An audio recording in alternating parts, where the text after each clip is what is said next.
ನಿರಾಣಿ ಮುಖ್ಯಮಂತ್ರಿಗಳಿಗೆ. ಸನ್ಮಾನ್ಯ ಸಭಾಪತಿಗಳೇ, ಚುಕ್ಕೆ ಗುರುತಿನ ಪ್ರಶ್ನೆ ಸಂಖ್ಯೆ 585 ಸನ್ಮಾನ್ಯ ಮುಖ್ಯಮಂತ್ರಿ ಅವರನ್ನು ಕೇಳಲಿಕ್ಕೆ ಬಯಸ್ತಾ ಇದ್ದೇನೆ. ಅಧ್ಯಕ್ಷರೇ, ಅಲ್ಲ ಸಭಾಪತಿಯವರೇ, ಉತ್ತರವನ್ನು ಒದಗಿಸಲಾಗಿದೆ. ಕೇಳಿ ಹನುಮಂತ. ಸರ್ಕಾರದ ವಿವಿಧ ಇಲಾಖೆಗಳಲ್ಲಿ, ನಿಗಮ ಮಂಡಳಿಗಳಲ್ಲಿ, ವಿಶ್ವವಿದ್ಯಾನಿಲಯಗಳಲ್ಲಿ ಹಾಗೂ ಸರ್ಕಾರದ ಅನೇಕ ಸಂಸ್ಥೆಗಳಲ್ಲಿ ಖಾಲಿ ಇರುವ ಹುದ್ದೆಗಳೆಷ್ಟು, ಕಳೆದ 3 ವರ್ಷದಲ್ಲಿ ಖಾಲಿ ಇರುವ ಎಷ್ಟು ಹುದ್ದೆಗಳನ್ನು ತುಂಬಲು ಕ್ರಮ ವಹಿಸಲಾಗಿದೆ, ಈ ಎಲ್ಲ ಖಾಲಿ ಹುದ್ದೆಗಳನ್ನು ಯಾವ ಕಾಲಮಿತಿಯೊಳಗೆ ತುಂಬಲಿಕ್ಕೆ ಸರ್ಕಾರ ಸಿದ್ಧತೆಯನ್ನು ಮಾಡಿಕೊಂಡಿದೆ, ಹಾಗೂ ಸರ್ಕಾರದಲ್ಲಿ ಮಂಜೂರಾದ ಖಾಲಿ ಹುದ್ದೆಗಳನ್ನು ಇರುವಾಗ ಮತ್ತೆ ಆರ್ಥಿಕ ಇಲಾಖೆ ಅನುಮತಿ ಅವಶ್ಯ ಇದೆ ಅಂತಕ್ಕಂಥ ಪ್ರಶ್ನೆಯನ್ನು ಸನ್ಮಾನ್ಯ ಮುಖ್ಯಮಂತ್ರಿಗಳನ್ನು ನಾನು ಕೇಳಲಿಕ್ಕೆ ಬಯಸಿದ್ದೇನೆ. ಆ ನಿಟ್ಟಿನಲ್ಲಿ ಉತ್ತರವನ್ನು ಸನ್ಮಾನ್ಯ ಮುಖ್ಯಮಂತ್ರಿಗಳು ಒದಗಿಸಿಕೊಟ್ಟಿದ್ದಾರೆ. ಈ ರಾಜ್ಯದ ಎಲ್ಲ ಇಲಾಖೆಗಳಲ್ಲಿ 43 ಇಲಾಖೆಯಲ್ಲಿ 2,84,881 ಹುದ್ದೆಗಳು ಖಾಲಿ ಇದ್ದಾವೆ. ಅನೇಕ ನಿಗಮ ಮಂಡಳಿಗಳಲ್ಲಿ 100 ನಿಗಮ ಮಂಡಳಿಗಳು ನಮ್ಮ ರಾಜ್ಯದಲ್ಲಿವೆ. ಅದರಲ್ಲಿ 1,01,000 ಖಾಲಿ ಹುದ್ದೆಗಳು. ಹಾಗೆ ವಿಶ್ವವಿದ್ಯಾನಿಲಯಗಳಲ್ಲಿ 14,677 ಖಾಲಿ ಹುದ್ದೆಗಳಿರ್ತಕ್ಕಂಥದ್ದು. ಇವೆಲ್ಲವನ್ನು ಸೇರಿದಾಗ 2,84,880 ಖಾಲಿ ಹುದ್ದೆಗಳಿದ್ದಾವೆ. ಇದರಲ್ಲಿ ಇಲ್ಲಿವರೆಗೆ ತುಂಬಲಿಕ್ಕೆ ಪ್ರಯತ್ನ ಮಾಡಿರ್ತಕ್ಕಂಥದ್ದು 8,157, 8,751, ಪ್ರೊಸೆಸ್ನಲ್ಲಿರ್ತಕ್ಕಂಥದ್ದು 3,081.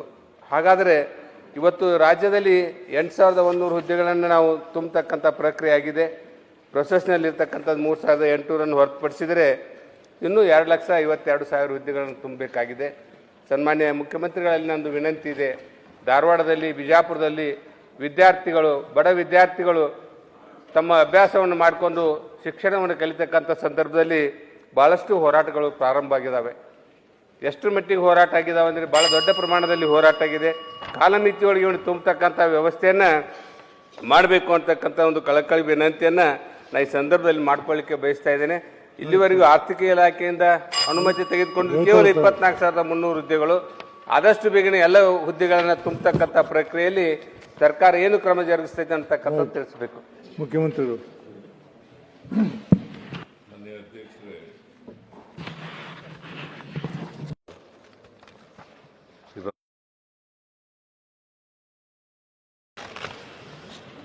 ಅವರು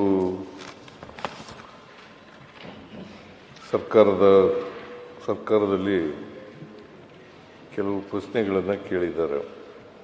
ಎಷ್ಟು ಹುದ್ದೆ ಖಾಲಿ ಇದ್ದಾವೆ? 2,84,881 ಹುದ್ದೆಗಳು ಖಾಲಿ ಇದ್ದಾವೆ. ಏನಮ್ಮ ಇದು ಹಿಂದ್ಗಡೆ ನಿಂತ್ಕೊಳ್ಳೋರೆ? 2,84,881 ಹುದ್ದೆಗಳು ಖಾಲಿ ಇದ್ದಾವೆ. 4,91,533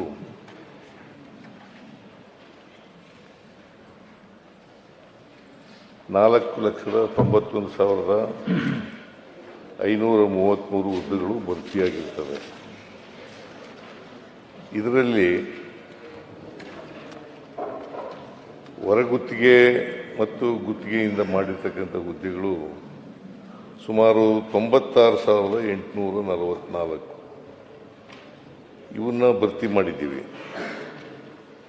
ಇವನ್ನ ಕಳೆದರೆ 1,88,037 ಹುದ್ದೆಗಳು ಖಾಲಿ ಇದ್ದಾವೆ. 1,88,037 ಹುದ್ದೆಗಳು ಖಾಲಿ ಇದ್ದಾವೆ.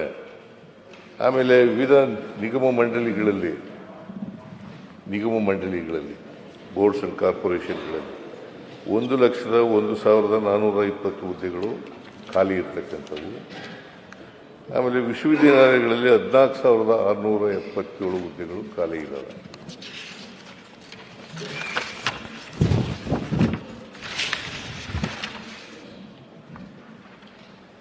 ಆಮೇಲೆ 2,400 ಹುದ್ದೆಗಳು ಈಗಾಗಲೇ ಫೈನಾನ್ಸ್ ಡಿಪಾರ್ಟ್ಮೆಂಟಿಂದ ಕ್ಲಿಯರೆನ್ಸು ಸಿಕ್ಕಿದೆ. 24,300 ಹುದ್ದೆಗಳಿಗೆ ಸಿಕ್ಕಿದೆ. ಆಮೇಲೆ ಹೈದರಾಬಾದ್ ಕರ್ನಾಟಕ, ನೀವು ಹೈದರಾಬಾದ್ ಕರ್ನಾಟಕ ಬರಲ್ಲ, ಬಾಗಲಕೋಟೆಯವರು ನೀವು. ಕೂತ್ಕೊಳ್ಳಿ ಬಾಗಲಕೋಟೆಯವರು ನೀವು. 371J ಅದರಲ್ಲಿ ಹುದ್ದೆಗಳು ಭರ್ತಿ ಮಾಡಬೇಕಾಗಿರ್ತಕ್ಕಂಥದ್ದು 32,132. ಎರಡೂ ಸೇರಿಸಿದ್ರೆ 56,432 ಹುದ್ದೆಗಳು ಭರ್ತಿ ಮಾಡ್ತಾ ಇದ್ದೀವಿ. 56,432 ಹುದ್ದೆಗಳನ್ನು ಭರ್ತಿ ಮಾಡ್ತಾ ಇದ್ದೀವಿ. ಸ್ವಲ್ಪ ಯಾಕೆ ವಿಳಂಬ ಆಯಿತು ಅಂತಂದ್ರೆ, ಒಳ ಮೀಸಲಾತಿ ಇತ್ತಲ್ಲ, ಆ ಒಳ ಮೀಸಲಾತಿ ಇದ್ದದರಿಂದ ವಿಳಂಬ ಆಯಿತು. 1 ವರ್ಷದಿಂದ ವಿಳಂಬ ಆಯಿತು. ಸೊ ಹಾಗಾಗಿ ಈಗ ಒಳ ಮೀಸಲಾತಿ ತೀರ್ಮಾನ ಆಗಿದೆ. ಇನ್ಮೇಲೆ ಹುದ್ದೆಗಳನ್ನು ಭರ್ತಿ ಮಾಡ್ತಕ್ಕಂಥ ಕೆಲಸವನ್ನು ಮಾಡ್ತೇವೆ ಅಂತಕ್ಕಂಥ ಮಾತುಗಳನ್ನು ಎಲ್ಲನೂ ಒಟ್ಟಿಗೆ ಮಾಡಿಬಿಡೋಕ್ಕಾಗಲ್ಲ. 1,88,000 ಕೂಡ 37 ಅಲ್ಲೂ ಒಟ್ಟಿಗೆ ಮಾಡೋಕ್ಕಾಗಲ್ಲ. ಹಂತವಾಗಿ ಮಾಡಬೇಕಾಗ್ತದೆ. ಸೊ ಫೈನಾನ್ಸ್ ಡಿಪಾರ್ಟ್ಮೆಂಟ್ನವರು ಅವ್ರು ಕ್ಲಿಯರೆನ್ಸ್ ಕೊಡದೇನೆ ಮಾಡೋಕ್ಕಾಗಲ್ಲ. ಯಾಕಂತಂದರೆ ಸಂಬಳ ಕೊಡಬೇಕಲ್ಲ, ನಾಳೆ ಸಂಬಳ ಕೊಡಬೇಕಾದ ಕಾರಣದಿಂದ ಕೊಡಬೇಕಾಗುತ್ತೆ. ಇಲ್ಲದೆ ಸಂಬಳ ಕೊರತೆ ಆಗ್ಬಿಡ್ತದೆ. ಬಜೆಟ್ನಲ್ಲಿ ನಾವು ಅಳವಡಿಸ್ಕೊಳ್ಳದೆ ಹೋದರೆ ಭಾಳ ತೊಂದರೆ ಆಗ್ತದೆ. ಅದಕ್ಕೋಸ್ಕರ ಹಂತವಾಗಿ ಭರ್ತಿ ಮಾಡ್ತಕ್ಕಂಥ ಕೆಲಸವನ್ನು ಮಾಡ್ತೇವೆ.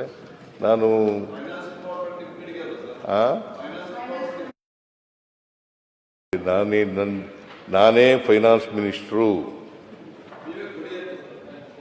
ಅವ್ರಿಗೆ ಕೇಳ್ರಿ. ನೀವು ಹೇಳಿದಿರಲ್ಲ, ಹಂತವಾಗಿ ಮಾಡಲಿಕ್ಕೆ ಮಾಡ್ತೀವಿ. ಈಗ ಒಳ ಮೀಸಲಾತಿ ಇದು ಕ್ಲಿಯರ್ ಆಗಿದೆ. 6%, 5% ಅಂತ ABC ಅಂತ ಮಾಡಿದ್ದೀವಿ. ಸೊ ಅದು ಕ್ಲಿಯರ್ ಆಗಿರೋದ್ರಿಂದ ಇನ್ನು ಮುಂದೆ ಇಷ್ಟೊಂದು ವಿಳಂಬ ಆಗಲಿಕ್ಕೆ ಸಾಧ್ಯ ಇಲ್ಲ. ಭರ್ತಿ ಮಾಡ್ತಲೇ ಇರ್ತೀವಿ, ಹಂತವಾಗಿ ಭರ್ತಿ ಮಾಡ್ತೀವಿ. ನಮ್ಮ ಪ್ರಶ್ನೆ ಇಷ್ಟೇ, ಒಮ್ಮೆ ಪೋಸ್ಟ್ ಕ್ರಿಯೇಟ್ ಆದಾಗ, ಪೋಸ್ಟ್ ಅಪ್ರೂವಲ್ ಆದಮೇಲೆ ಮತ್ತೆ ಹಣಕಾಸಿನ ಅವಶ್ಯಕತೆ ಯಾಕೆ ಅಂತಕ್ಕಂಥದ್ದು ಕೇಳಿದ್ದೀವಿ. ಒಮ್ಮೆ ಅನುಮತಿ ನೀಡಿದ ಮೇಲೆ ಇಂಥ ಇಲಾಖೆಯಲ್ಲಿ ಮತ್ತೊಮ್ಮೆ ಡಿಫರೆನ್ಸ್ ಇರ್ತೈತಿ. 1,000 ರೂಪಾಯಿ ತಗೊಂಡು 600 ತಗೊಂಡು 400 ರೂಪಾಯಿ ಎಪ್ಪಡಿ ಕೇಳಬೇಕಾಗುತ್ತೆ. ಒಳ ಮೀಸಲಾತಿಯಲ್ಲಿ ರಿಸರ್ವೇಶನ್ ಸಂಗನೂರು ಯಾಕೆ ಮಾತಾಡ, ನಿಮಗೂ ಗೊತ್ತಿದೆ ಏನು ಈ ಇಂಟರ್ನಲ್ ರಿಸರ್ವೇಶನ್ ವಿಚಾರದಲ್ಲಿ ಸ್ವಲ್ಪ ಪೆಂಡಿಂಗ್ ಇತ್ತು ಅಂತ. ಆ ಪ್ರಾಬ್ಲಮ್ ಸಾರ್ಟ್ ಔಟ್ ಅದ. V are committed. 2 ಲಕ್ಷ ಹುದ್ದೆಗಳನ್ನ ನಮ್ಮ ಸರ್ಕಾರ ಏನು ವೇಕೆನ್ಸಿ ಇತ್ತು ಅದನ್ನ ನಾವು ಕಂಪ್ಲೀಟ್ ಮಾಡಬೇಕು ಅಂತ ನಾವು ಟೈಮ್ ಲೈನ್ ಫಿಕ್ಸ್ ಮಾಡ್ಕೊಂಡಿದ್ವಿ. We are committed, will do to it. ನೀವು ತಲೆನೇ ಕೆಡ್ಸ್ಕೊಳಕ್ ಹೋಗ್ಬಿಡಿ. ನೀವು ಶಿಕ್ಷಣದ ಬಗ್ಗೆ ಏನು ಮಾಡಿಲ್ಲ ಅಂತ ಪ್ರಶ್ನೆ ಮಾಡಿ ಮಧು ಬಂಗಾರಪ್ಪ ಹೇಳಿದ್ದಾರೆ, ಮಾಡ್ತೀವಿ ಅಂತ. ಅಧಿಕಾರಕ್ಕೆ ಬಂದ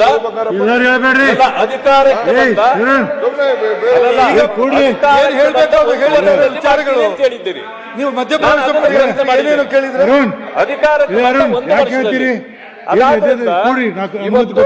ಒಳ ಮೀಸಲಾತಿ ಪ್ರಶ್ನೆ ಮಾಡಲ್ಲ. ಯಾಕಂತಂದ್ರೆ ನಿಮ್ಮ ಸಪೋರ್ಟ್ಗೆ ಈಗ ಒಳ ಮೀಸಲಾತಿ ಬಂತು. ಈಗ ಸಪೋರ್ಟ್ ತಗೊಂಡು ಹೇಳೋದಲ್ಲ, ಈಗಾಗಲೇ ಮಾಡಬೇಕಾಗಿದೆ. ಅದು ನೀವು ಮಾಡಬೇಕು ಅನ್ನೋದೇ ಉದ್ದೇಶ ಈಗಾಗಲೇ. ಸೊ ಇದು ಧಾರವಾಡದಲ್ಲಿ ಎಲ್ಲ ಕಡೆಯಲ್ಲೂ ಇವತ್ತು ಹೋರಾಟಗಳು ನಡೀತಾ ಇದೆ. ಅದರಿಂದ ಅದನ್ನ ತೀಕ್ಷ್ಣವಾಗಿ ತೆಗೆದುಕೊಳ್ಬೇಕು ಅನ್ನೋದು. ವರ್ಷ ಆದ ತಕ್ಷಣನೇ ಮಾಡ್ತೇವೆ. 2.5 ಲಕ್ಷ ಹುದ್ದೆಗಳನ್ನ ನಾವು 1 ವರ್ಷದಲ್ಲಿ ಮಾಡಿ ತುಂಬುತ್ತೇವೆ ಅಂತ ಹೇಳಿದ್ವಿ. ಅದು ಫುಲ್ಫಿಲ್ ಆಗಿಲ್ಲ. ಅದು ನನ್ನ ಪ್ರಶ್ನೆ ಇರ್ತಕ್ಕಂಥದ್ದು. ಆದ್ರಿಂದ ಈಗ ಇಂಟರ್ನಲ್ ರಿಸರ್ವೇಶನ್ ಸೇರಿಸಿ ಆದ್ರೂ ಶೀಘ್ರಗತಿಯಲ್ಲಿ ಇದು ಮಾಡಬೇಕು. ಇಲ್ಲ ಅಂತಂತಂದ್ರೆ ಯುವಕರಿಗೆ ಬಹಳ ಅನ್ಯಾಯ ಆಗ್ತದೆ. ಈಗ ಮಾನ್ಯ